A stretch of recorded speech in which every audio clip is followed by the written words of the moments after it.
Welcome to our channel.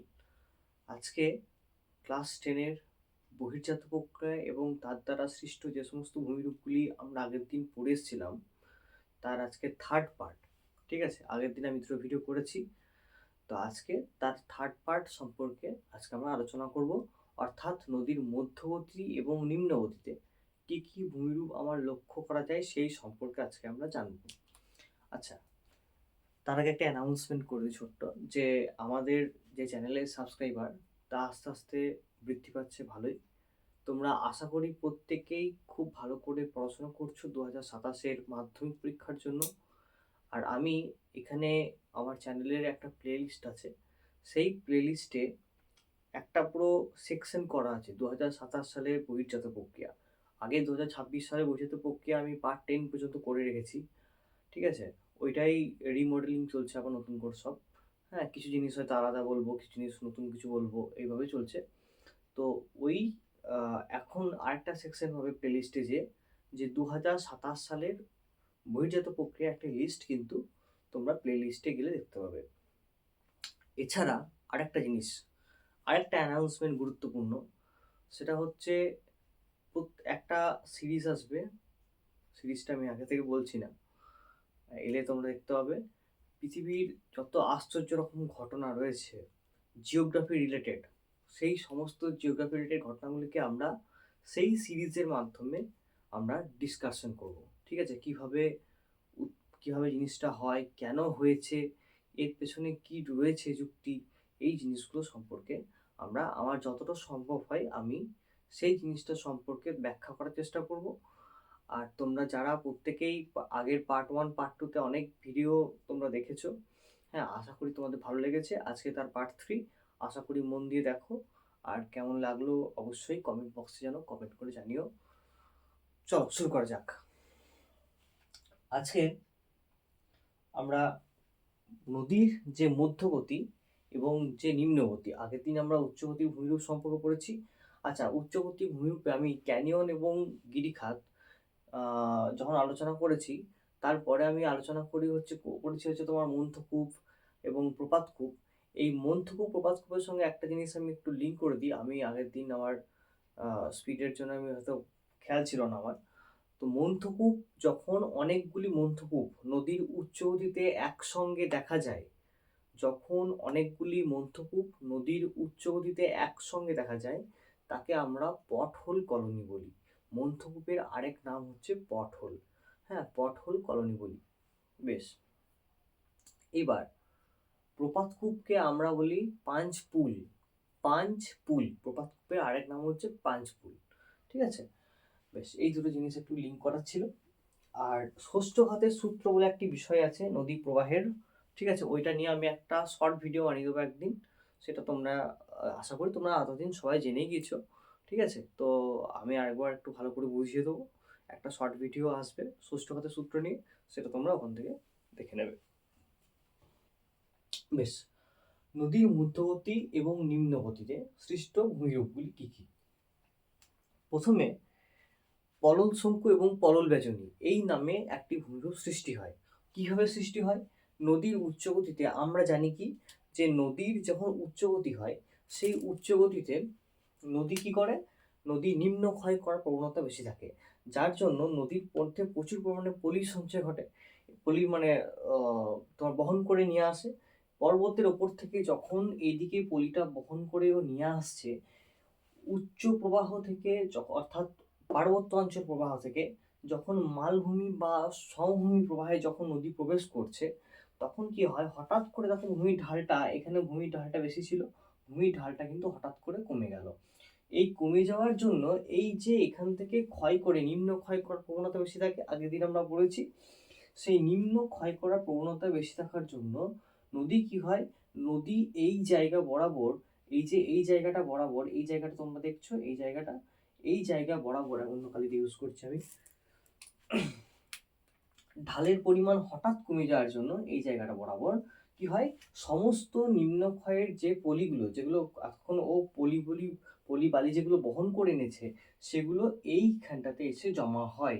উচ্চগতির একদম শেষ পর্যায়ে, যেখানে মধ্যগতি বা নিম্নগতি, বা আমরা এইভাবে বলতে পারি যেখানে উচ্চগতি থেকে সমভূমি প্রবাহের উচ্চগতি শেষ বা পার্বত্য গতি শেষ, এবং যেখানে সমভূমি প্রবাহ শুরু হচ্ছে ঢালের বিচ্যুতির জন্য, হঠাৎ করে ঢালের পরিবর্তনের জন্য বা ঢালের যে ঢালটা কমে যাওয়ার জন্য সমস্ত ক্ষয়জাত পদার্থ এসে এই জায়গায়, এই যে জমা হয় দেখতে পাচ্ছ এই রাউন্ডটা, এখানে এসে জমা হয়।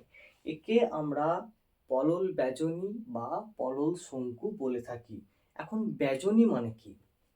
পলল ব্যাজনী, এক মিনিট,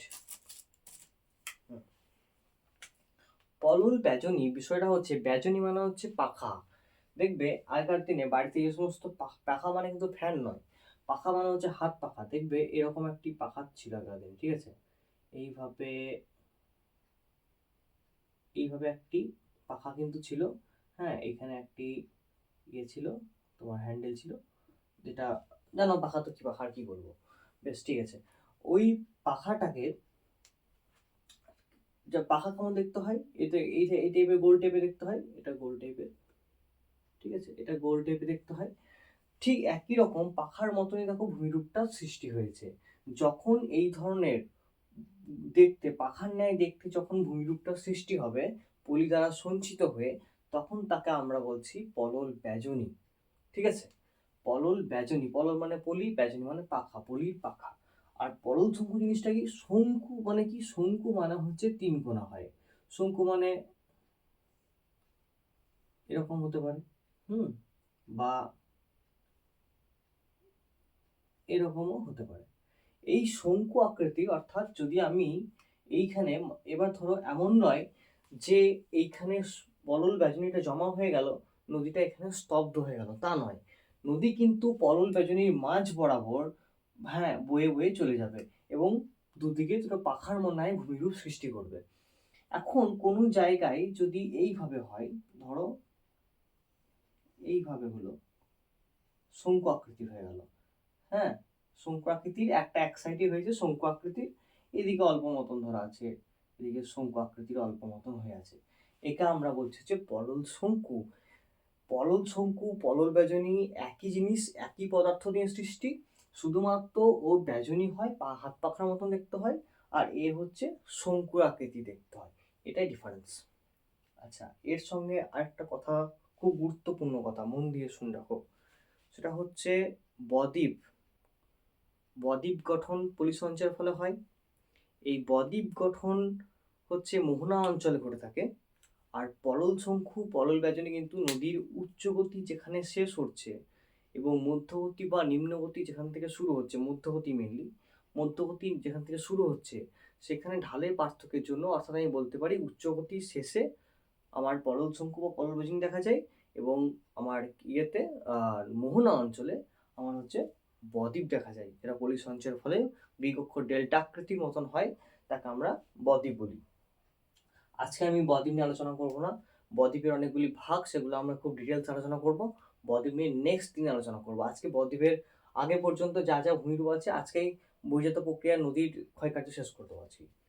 হ্যাঁ, ক্ষয়কার্য বা সঞ্চয় কার্য শেষ করবো আজকে। বেশ, এখন বিষয়টা হচ্ছে কি, বেশ, তাহলে পলল শঙ্কু, পলল ব্যাজনী আশা করি বোঝা গিয়েছে, বুঝতে পেরেছো তো? ঠিক আছে, বেশ, এইবার নেক্সট ভূমিরূপ, এটা গেল হচ্ছে পলল শঙ্কু ও পলল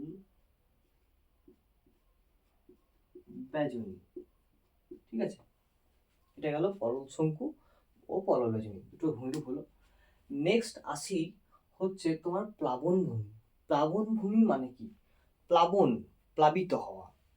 প্লাবিত হওয়া ওয়ার্ডটা কি চেনা চেনা লাগছে? অবশ্যই চেনা চেনা। প্লাবিত হওয়া মানে হচ্ছে কোনো একটা নদীর বা বন্যায় কবলিত হওয়া, যার অর্থ হচ্ছে বন্যায় কবলিত হওয়া। যখন নদীর মধ্যে, যখন জলপ্রবাহের বেগ বেড়ে যায় বা জলপ্রবাহের পরিমাণ যখন বেড়ে যায়, বেগ নয়, পরিমাণ যখন বেড়ে যায়, অর্থাৎ মৌসুমী বর্ষাকালে যখন বৃষ্টির জল বা বরফ গলা জল বা বৃষ্টির জলের জন্যও হতে পারে, যখন নদীর উপত্যকাকে, অর্থাৎ নদীর যে উপত্যকা এই উপত্যকাকে ছাপিয়ে যখন দুপাশে যখন মানে বন্যার সৃষ্টি করে, দুপাশকে যখন ছাপিয়ে এই জলটা এদিকে উঠে চলে এলো, এই জলটা এদিকে উঠে চলে এলো, যখন দুই পাড়ে যখন জলের মানে প্রবাহ সৃষ্টি করে, গোটা উপকূলটা যখন ভাসায় আর কি, তখন সেই অঞ্চলে কি হয়, এখানে ছোট ছোট যে নদীর যে পলি, সেই পলিগুলো হচ্ছে এই যে পাড়টা রয়েছে এখানে, এই পাড়ের মধ্যে কিন্তু এই নদীর যে পলিটা সেটা আমার জমা হয়। এখানে আস্তে আস্তে লেয়ার পড়ে এগুলোতে। প্রথমবার বন্যা হলো একটু লেয়ার পড়লো, হ্যাঁ, সেকেন্ড বার বন্যা হলো আবার লেয়ার পড়লো, থার্ড বার বন্যা হলো আবার লেয়ার পড়লো। এইভাবে আস্তে আস্তে যখন নদীর জল যখন মৌসুমী বর্ষাকালে বৃদ্ধি হয়ে যখন উপকূলকে ছাপিয়ে দেয়, অর্থাৎ গোটা নদীটা যখন সম্পূর্ণভাবে জলের উপত্যকার মানে জলের মধ্যে পুরো ডুবে থাকে, সেই সময় কি হয়, নদীর উপত্যকার দুপাশে বাঁধগুলিতে বা উঁচু অংশগুলিতে পলির জমা ঘটে বা পলির সঞ্চয় ঘটে, হ্যাঁ, যাকে আমরা এবং একটা খুব সুন্দর পলল সমভূমি তৈরি হয়, যাকে আমরা কি বলি, প্লাবনভূমি, যাকে আমরা প্লাবনভূমি বলি। এখানে খুব চাষবাস খুব ভালো হয়, এবং যেহেতু পলিমৃত্তিকা সেহেতু মাটি অত্যন্ত পরিমাণে উর্বর হয়। কখনো যদি বর্ষাকালে এমন নদীর পাশ দিয়ে যদি হাঁটো কখনো, যেখানকার নদীর জলটা হচ্ছে বর্ষা জল পুষ্ট জল, তাহলে খুব ভালো বুঝতে পারবে যে যে জায়গায় নদীর বালি থাকে, যেখানে বালি প্রবাহ হচ্ছে জলটা, তার সাইডে অর্থাৎ যেখানে বালি এবং মাটির সংযোগস্থল, সেই জায়গাটা লক্ষ্য করবে, দেখবে এক ধরনের ফাটা ফাটা মাটির মতন পড়ে রয়েছে। যদি রোদে শুকিয়ে যায় দেখবে ফাটা ফাটা মাটির মতন দেখতে লাগে, ঠিক আছে, বা পাঁপড় টাইপের দেখতে লাগে। সেই জিনিসটা হচ্ছে পলি। এবং যেটা যখন ভিজে থাকলে ওটাকে পুরো একদম সেই চকলেটের মতন দেখতে লাগে, পুরো একদম চকলেটের মতন দেখতে লাগে যখন পলি থাকে। দেখবে কাঁকুড়ে মাটি যে রাস্তায় থাকে না, কাঁকুড়ে মাটি, এখন তো গ্রামের সব জায়গায় পাকা রাস্তা বা ঢালাই রাস্তা হয়ে গেছে, যেখানে কাঁকুড়ে মাটি ছিল আগে বা কাঁকুড়ে মাটি থাকবে, কাঁকুড়ের যে কাদাটা হয়, দেখবে তারপরে যখন কাদাটা দীর্ঘদিন পর বসে যাবে কিছুদিন পর, তখন দেখবে একটা চকলেটের মতন একটা আস্তরণ সৃষ্টি হয়। আমি এটাকে চকলেটের মতন আস্তরণই বলি, কারণ দেখতে অনেকটা ওই রকমই হয়। এই দুটো ভূমিকে তাহলে কি হলো, এই দুটো ভূমিকে আমি বলতে পারি কি, যে প্লাবন ভূমি। ঠিক আছে, এবার ওই যে বললাম, এক বছর হলো একটু মতন পলি জমলো, দ্বিতীয় বছর হলো আবার পলি জমলো। যত নদীর কাছাকাছি থাকবে ভূমিটা, তত বেশি পলি জমবে আমার। যখন এরকম হবে, যখন যখন পাশাপাশি আমার যখন এখানে যখন পলি বেশি জমবে, তখন কি হবে, তখন আমার এই জায়গাটা আস্তে আস্তে উঁচু হয়ে যাবে। এই জায়গাটা আস্তে আস্তে কি হবে, এখানটা উঁচু হয়ে যাবে, এই জায়গাটা উঁচু হয়ে যাবে। ফলে একটা টাইম কি হবে, আজ থেকে প্রায় মোটামুটি 20 বছর পর বা 10 থেকে 15 বছর পর, যদি ক্রমাগতই বন্যার সঞ্চয় ঘটে, এইভাবে নদীর যদি পলির সঞ্চয় ঘটে, তাহলে এদিকে নিজে নিজে প্রাকৃতিকভাবে যে বাঁধটা তৈরি হয়ে গেল, একে বলা হয় হচ্ছে, এই বাঁধটাকে বলা হয় হচ্ছে লিভি, বা আরেকটাও বলতে পারি সেটা হচ্ছে স্বাভাবিক বাঁধ। আবার বলছি, দীর্ঘদিন ধরে নদী উপত্যকার দুপাশে পলি জমার ফলে যে উচ্চভূমি সৃষ্টি হয়, তার ফলে কি হয়, নিজে নিজে একটা প্রাকৃতিক বাঁধের টাইপের সৃষ্টি হয়, যাকে আমরা স্বাভাবিক বাঁধ বলি। যেমন বাঁধের কাজ কি, নদীর জলকে গ্রামগঞ্জের ভেতরে বা শহরাঞ্চলের ভেতরে না ঢোকে তার ব্যবস্থা করা। ঠিক তখন কি হয়, তখন আর এই জলটা বন্যার সময় এই বাঁধটাকে পেরিয়ে ঢুকতে পারে না, ওই বাঁধের মধ্যেই থাকে। বোঝা গেল স্বাভাবিক বাঁধ কি বা লিভি কি। ঠিক আছে, এটা প্লাবনভূমি বা স্বাভাবিক বাঁধ, এবং একটা হচ্ছে তোমার, একে আমরা লিভিও বলে থাকি। ঠিক আছে, বেশ। এইবার নেক্সট একটা বিষয়টা হচ্ছে অশ্বক্ষুরাকৃতি হ্রদ। এখন অশ্বক্ষুরাকৃতি হ্রদ ঢোকার আগে আমাকে মিয়েন্ডার জিনিসটা জানতে হবে। আগে মিয়েন্ডার জিনিসটা কি? মিয়েন্ডার মানে হচ্ছে নদীর নিম্ন গতিতে কি হয়, নদীর কিন্তু নিম্ন গতিতে নদী নতুন করে ক্ষয় করার ক্ষমতা থাকে না। কি হয়, নদী চওড়া হয়ে যায়, নিম্ন ক্ষয় করার প্রবণতা প্রায় থাকে না বললেই চলে। যখন নিম্ন গতিতে এরকম অবস্থা হয়, যখন ও ক্ষয় করে, হ্যাঁ, ক্ষয় করার সঙ্গে সঙ্গে ও কি করে, যখনই ধরো নদীটা তো এইভাবে সোজাও বইতে পারতো, এইভাবে তো সোজাও বইতে পারতো, ঠিক আছে, কিন্তু ও সোজা না বইয়ে কি করে, ও এরকম করে সাপের মতন বয়। তার কারণ কি, যখন নদীটা বইছে, মনে করো এটা একটা নদী, ঠিক আছে, এটা একটা নদী, নদীটা, এটা আমি এই ছবিতে পরে ঢুকছি, এটা একটা নদী, নদীটা কি হবে হলো, এখানে বইলো, বয়ে এই জায়গায় ধাক্কা খেলো, ও ধাক্কাটা কিন্তু উচ্চ গতি হলে কি করতো, ধাক্কাটাকে কেটে বার করার চেষ্টা করতো, কিন্তু কি হবে, ও টার্নিং নিয়ে নেবে, যেদিকে নিচু থাকবে সেদিকে চলে যাবে, আবার দেখা গেলো কি এই পয়েন্টে গিয়ে আবার ধাক্কা খেলো, ও আবার এদিকে বেঁকে যাবে, আবার দেখা গেল এখানে গিয়ে ধাক্কা খেলো, আবার এদিকে বেঁকে এরকম করে সাপের মতন সর্পিল আকারে প্রবাহিত, যেখানে ধাক্কা খাবে তার পাশ দিয়ে নদী কিন্তু যেদিকে নিচু সেই ঢাল বরাবর জল চলে যাবে। কোনো রকম সেই ঢালকে, যে উঁচু উঁচু অংশ রয়েছে তাকে ছাপিয়ে চলে যাওয়ার বা তাকে কেটে চলে যাওয়ার মানসিকতা নদীর নিম্ন গতির মধ্যে থাকে না, ঠিক আছে। এইবার নদী যখন সর্পিল আকারে এরকম করে বেঁকে বেঁকে প্রবাহিত হয়, তখন তাকে আমরা বলি মিয়েন্ডার, ঠিক আছে। নদীর নিম্ন গতিতে নদীর যখন ক্ষয় করার ক্ষমতা থাকে না, শুধুমাত্র পার্শ্ব ক্ষয় করে এবং সঞ্চয়ের পরিমাণ যখন বেশি হয়, নদীতে প্রচুর পরিমাণে বোঝার পরিমাণ যখন বেড়ে যায়, তখন কি হয়, নদী এঁকে বেঁকে সাপের মতন প্রভাবিত হয়। একে আমরা বলছি হচ্ছে মিয়েন্ডার। বোঝা গেল? তুর্কি শব্দ মিয়েন্ডার্স থেকে এই মিয়েন্ডার কথাটি কিন্তু এসেছে। এইবার প্রশ্ন হচ্ছে, আস্তে আস্তে আমরা অশ্বপ্রাকৃতিক হ্রদ, মিয়েন্ডার আমরা জানলাম।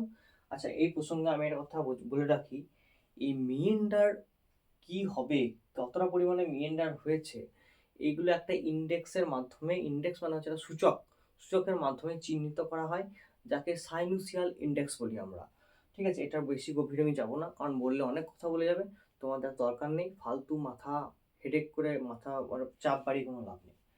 বেশ, এখন এবার চলে আসি হচ্ছে আমি অশ্বপ্রাকৃতিক হ্রদে, ঠিক আছে। অশ্বপ্রাকৃতিক হ্রদ জিনিসটা কি, চলে আসি, দেখা যাক কি জিনিস, খাই না মাখে, কি জিনিস দেখি একটু। অশ্বপ্রাকৃতিক হ্রদ মানে হচ্ছে, যখন নদী, ওই যে বললাম মিয়েন্ডার প্রবাহ হয় নিম্ন গতিতে, মধ্যগতিতে লক্ষ্য করা যায়, কিন্তু মধ্যগতিতে কম, মেনলি নিম্ন গতিতে বেশি লক্ষ্য করা যায়। হ্যাঁ, নদী কি হয়, নদী প্রথমে এঁকে বেঁকে এভাবে প্রবাহিত হয়, যেখানে এঁকে বেঁকে প্রবাহিত হবে সেই জায়গাটার হচ্ছে তোমার ইয়েটাকে, সেই জায়গার পাড়টাকে ক্ষয়, আচ্ছা এখানে ঢোকার আগে তার আগে আমি একটা পাড়টা সম্ভব বুঝিয়ে দিই।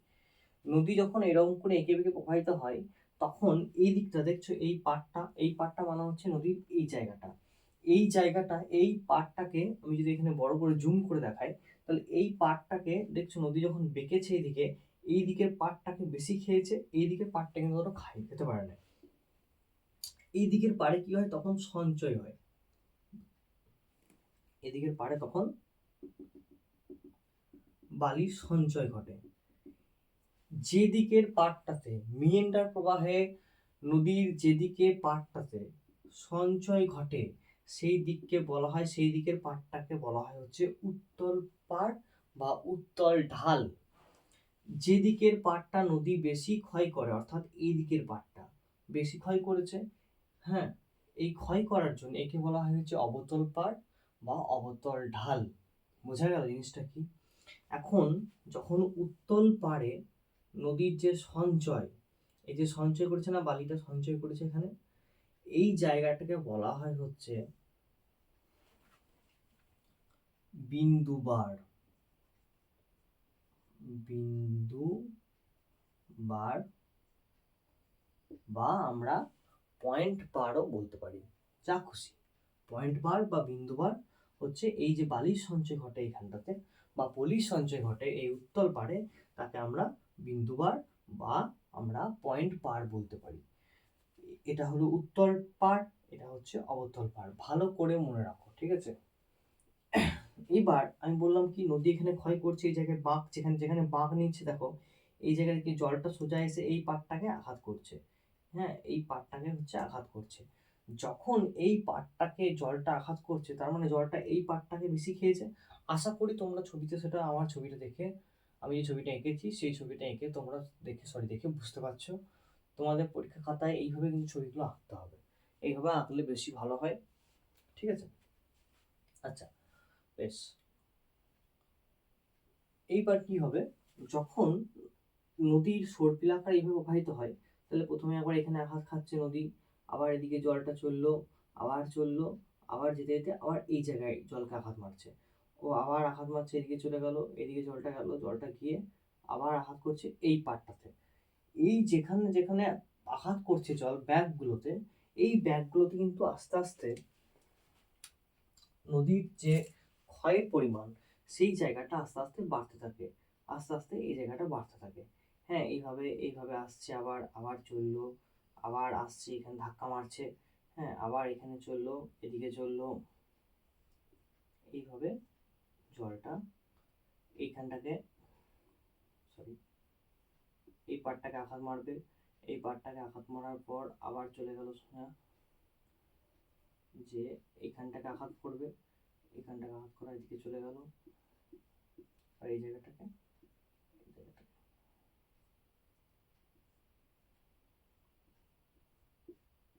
এইভাবে একটা নদীর জল প্রবাহ ধরো ঘটছে, মেন্ডার প্রবাহ। যেখানে যেখানে আঘাত করছে, যখন দীর্ঘদিন হয়ে যাবে, এইদিকে আঘাত, যখন এই জলটা ঘুরে এইদিকে আঘাত করবে, তখন এইখানটাতে আগে পাটটা ছিল এইখানে, কিছু বছর পর পাটটা হয়ে যাবে এইখানে, এরও পাটটা আস্তে আস্তে বাড়তে থাকবে, এরও পাড়ের আয়তনটা আস্তে আস্তে বাড়বে, এদিকে এরও পাড়ের আয়তনটা বাড়বে। আমি একটা বাঁক দেখাচ্ছি, প্রত্যেকটা বাঁকে কিন্তু এরকম সেম ঘটতে থাকে, সেম জিনিস ঘটতে থাকে। আমি এই মাঝের বড় বাঁকটাকে নিয়ে দেখাচ্ছি। যখন এরকম হবে দীর্ঘ বছর পর, দীর্ঘ বছর মানে মোটামুটি 5 থেকে 10 বছরের মধ্যে, বা আরো কমও হতে পারে, যখন নদীর জলের পরিমাণ কেমন থাকবে, ক্ষয়ের পরিমাণ কেমন থাকবে, তার উপর ডিপেন্ড করছে। যদি সারা বছর জল থাকে, অর্থাৎ যদি বরফ গলে পুষ্ট নদী হয়, তাহলে তোমার সে উৎস প্রাকৃতিক হ্রদ দ্রুত গড়ে উঠবে। যদি আমার আমার বর্ষা জলে পুষ্ট নদী হয়, তাহলে আমার অনেক দেরিতে কিন্তু গড়ে উঠবে, বেশ টাইমটা অনেক বেশি লাগবে। বেশ, এখন আস্তে আস্তে এইভাবে এইভাবে বাড়তে থাকে, এইভাবে এইভাবে বাড়তে থাকে, এও বাড়তে থাকে। একটা টাইম এসে কি হয়, এই দুটো বার একসঙ্গে লেগে যায়, অর্থাৎ এটা, এই যে এই মুখটাকে, অর্থাৎ এইটা এইভাবে আসে, এবং এটা বাঁকতে বাঁকতে এই পাশে এসে এইভাবে ঠিকে যায়। যখনই দুটো ঠিকে গেল একসঙ্গে, তখন জলটা কি আর এইদিকে যেতে চাইবে, এই পথে কি আর জলটা যেতে চাইবে আমার, এই পথে কি আর এতক্ষণ যে জলটা আমার এইদিকে ঘুরে, হ্যাঁ, এইদিকে ঘুরে এইদিক হয়ে আসছিল, এই এটা ভেতরে আসছিল, হ্যাঁ, জলটা কি তখন এইদিকে যাবে? তখন জলটা এরকম করে সোজা প্রবাহ যাবে আমার, যেটা আমার কম ডিস্টেন্স হবে সেই দিকে তো আমি যাবো। আমি কি ঘুরে ঘুরে যাবো? তখন যাবো না। ফলে কি হয়, অশ্বের খুরের মতন, অশ্বের খুর মানে হচ্ছে ঘোড়া, ঘোড়ার যে পিছনের যে ঘোড়ার পায়ের যে খুর থাকে, গরুর যেমন পায়ের খুর থাকে, ঘোড়ার পায়ের তেমনি এরকম একটা খুর থাকে, ওই যে ঘোড়ার নাল বলি না আমরা, হ্যাঁ, অনেক ওষুধের ক্ষেত্রে কাজে লাগে, অনেক ঔষধি, হ্যাঁ, আংটিতে পড়ে, অনেক ঔষধি ক্ষেত্রে কাজে লাগে, হ্যাঁ। এই ঘোড়ার নাল, এই ঘোড়ার নালের মতন দেখতে, দেখতে পাচ্ছ, ঘোড়ার নালের মতন দেখতে হয়েছে। এবার এই ঘোড়ার নালের মধ্য যখন দুটো পাড় যখন একে অপরের সঙ্গে ঠিকে গেল, এই দুটো পাড় যখন একে অপরের সঙ্গে যখন এইভাবে ঠিকে গেল পাড়টা, এইভাবে যখন পাড়টা ঠিকে গেল, তখন কি হবে, এটা পুরো কানেক্ট হয়ে যাবে। এই যে দেখতে পাচ্ছ, এটা আস্তে আস্তে আস্তে আস্তে এইভাবে জলটা যেতে যেতে যেতে একটা টাইম এটা কানেক্ট হয়ে গেছে, এটা কানেক্ট হয়ে গেছে, একসঙ্গে জুড়ে গেছে। তখন কিন্তু এর সঙ্গে আর সম্পর্ক থাকবে না। তখন তাহলে এর কি হবে, এদিকে জলটা কি হবে, এদিকে জলটা যতক্ষণ এতদিন ধরে বয় ছিল কি হবে, এই যে এতদিন এত স্বাভাবিক বাঁধ তোমরা পড়েলে, তখন স্বাভাবিক বাঁধ যে পলি দুধারে জমা হয়ে একটা প্রাকৃতিকভাবে একটা বাঁধ গড়ে ওঠে, যাকে আমরা স্বাভাবিক বাঁধ বলি, তখন এই দুটোর মুখে, অর্থাৎ এই জায়গা বরাবর, এখানে কি হবে, এক মিনিট দাঁড়াও একটু দাঁড়াবে, এই জায়গা বরাবর কি হবে, এখানে একটা করে স্বাভাবিক বাঁধ গড়ে উঠবে। দীর্ঘদিন ধরে যদি জলপ্রবাহ না হয়, এই জায়গায় একটা করে স্বাভাবিক বাঁধ গড়বে, জলটাকে পুরো লক করে দেবে, সেই জায়গায় জল ঢুকবেও না, জল এখান থেকে বেরোবেও না। বোঝা গেল কি বলতে চাইলাম? খুব যদি নদীতে বন্যা হয়, সেক্ষেত্রে স্বাভাবিক বাঁধকে অতিক্রম করে অশ্বক্ষুরের মধ্য দিয়ে জল যেতে পারবে। যেমন আমাদের পশ্চিমবঙ্গের মুর্শিদাবাদের মতিঝিল নাম শুনেছ, সেই মতিঝিলে হচ্ছে এরকম অশ্বপ্রাকৃতিক হ্রদ কিন্তু দেখা যায়। যদি খুব বন্যা হয় তখনই এদিকে জল বইবে, তাছাড়া কিন্তু আমার জল বাড়ানোর কোনো সম্ভাবনা নেই। কারণ কি, মুখ দুটো এখানে স্বাভাবিক বাঁধ দিয়ে এই অশ্বক্ষুরের নল দুটো এখানে স্বাভাবিক বাঁধ দিয়ে কি করা হচ্ছে, বন্ধ করে দেওয়া আছে। যার কারণে নদী নিজে থেকে বন্ধ করেছি, যার কারণে প্রধান প্রবাহ যেটা সেটা আমার এই প্রবাহটা হয়ে গেছে, যার কারণে এদিকে আর জল আমার যায় না। এই হলো আমার, দেখতে পাচ্ছ পরবর্তীকালে নদীটা এখান থেকে আলাদা হয়ে যায়, এইটা নদীটা আস্তে আস্তে হালকা বাঁক নেয়, পরবর্তীকালে আস্তে আস্তে সোজা প্রবাহ ঘুরতে থাকে। এটা হচ্ছে একদম লাস্ট স্টেজ, এটা হচ্ছে ফোর্থ স্টেজ, এটা হচ্ছে ফোর্থ, এটা হচ্ছে থার্ড, এটা হচ্ছে ফার্স্ট স্টেজ, এটা হচ্ছে সেকেন্ড স্টেজ। ঠিক আছে, এইভাবে নদীটা আস্তে আস্তে, বা এইভাবে বলতে পারি আমরা, এই সিকোয়েন্সও বলতে পারি, বলতে পারি প্রথমে হালকা টার্নিং ছিল, দেন আবার টার্নিং আরো বেশি হলো, থার্ড টার্নিং হচ্ছে আরো বেশি হলো, ফোর্থ হচ্ছে নদীটা একদম ডিটাচ হয়ে গেল। হ্যাঁ, নদীটা একদম পুরো ডিটাচ হয়ে গেল। এটা হচ্ছে প্রথম, সবার প্রথম হচ্ছে এটা, এটাই হলো মিয়েন্ডার প্রবাহ আগে ঘটে, মিয়েন্ডার প্রবাহের পর নদীটা যখন আলাদা হয়ে যায় তখন নদীটা এরকম সোজাভাবে প্রবাহ ঘটতে থাকে। একেই বলা হয় হচ্ছে অশ্বক্ষুরাকৃতি হ্রদ, বা আমার অস্বলেক যাকে আমরা বলি। বেশ, এখন এবার কি দেখবো, যে বেশ বিন্দুবার বোঝা গেল, উত্তর ঢাল বোঝা গেল, অবতল ঢাল বোঝা গেল, অশ্বক্ষাকৃতি হ্রদ বোঝা গেল, মিয়েন্ডার,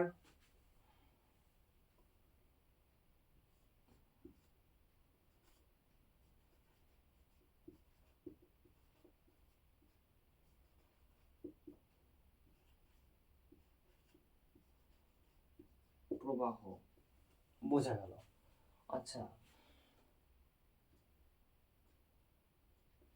আচ্ছা বেশ, এরপর প্লাবনভূমি বোঝা গেছে, লিপি বোঝা গেল, পলল শঙ্কু, পলল বেজনী বলে দিলাম, সবই হয়ে গেছে।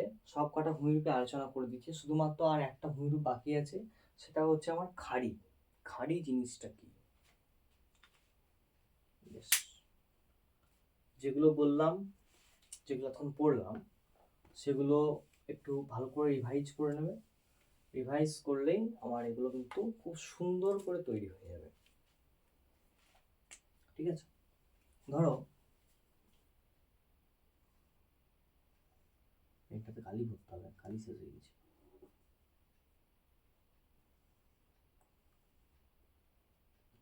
ঠিক আছে, এখানে একটা ল্যান্ড আছে,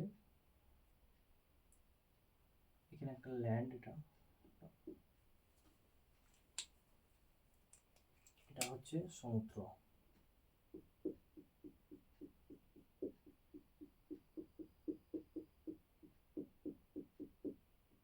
এটা হচ্ছে সমুদ্র আমার।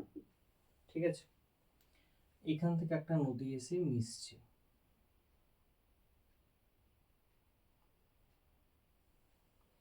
মোহনার কাছে এসে নদী চওড়া হয়ে যায়।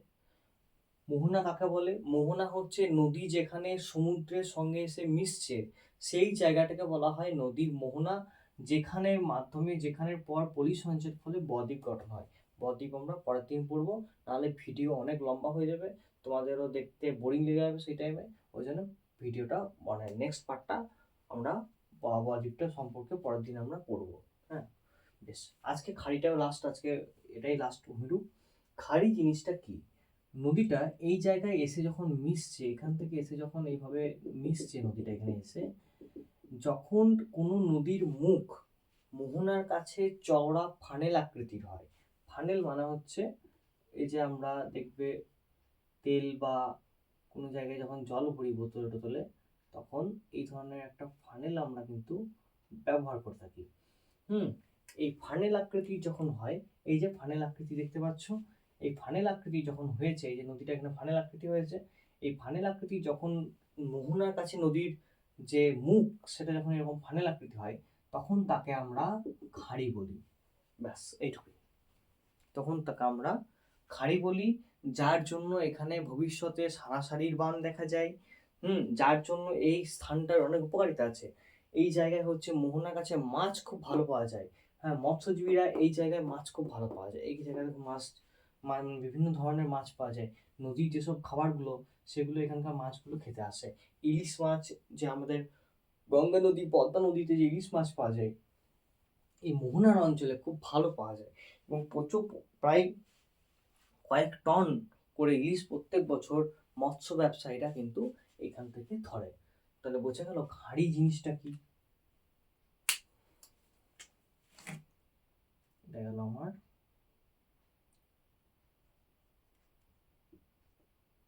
খাঁড়ি। ঠিক আছে, এই হলো টোটাল নদীর মধ্যবর্তী এবং নিম্নবর্তী সম্পর্কে সৃষ্ট ভূমিরূপ। আশা করি তোমাদের ভালো লেগেছে। পড়াশোনা করে যাও ঠিকঠাকভাবে, আশা করি প্রত্যেকেরই ভালো রেজাল্ট হবে। আর প্রত্যেকে চ্যানেলটি খুব ভালো করে ফলো করতে থাকো। আমরা পুরো সিরিজ ধরে ধরে, মানে এক একটা পার্ট পুরো ধরে ধরে ধরে ধরে শেষ করব। ঠিক আছে, যদি তোমরা চাও তাহলে আমি হোয়াটসঅ্যাপের যে একটা গ্রুপ তোমাদের জন্য আমি করে দিতে পারি। হ্যাঁ, যেখানে চিন্তা নেই, যেখানে কোনো নাম্বার কাউকে দেখা যাবে না। হ্যাঁ, এই ধরনের গ্রুপটাই করব। যদি তোমরা চাও কমেন্ট বক্সে অবশ্যই কমেন্ট করে জানাতে পারো। আর কোনো জিনিস যদি অসুবিধা থাকে অবশ্যই তুমি কমেন্ট করে জানাও যে এই জিনিসটা আমি বুঝতে পারছি না, আমি নেক্সট ভিডিওতে একদম এই জিনিসটা বলার চেষ্টা করব। ধন্যবাদ সবাইকে, অসংখ্য ধন্যবাদ। সবাই ভালো করে পড়াশোনা করে যাও, অবশ্যই সাকসেস পেয়ে যাবে। Thank you.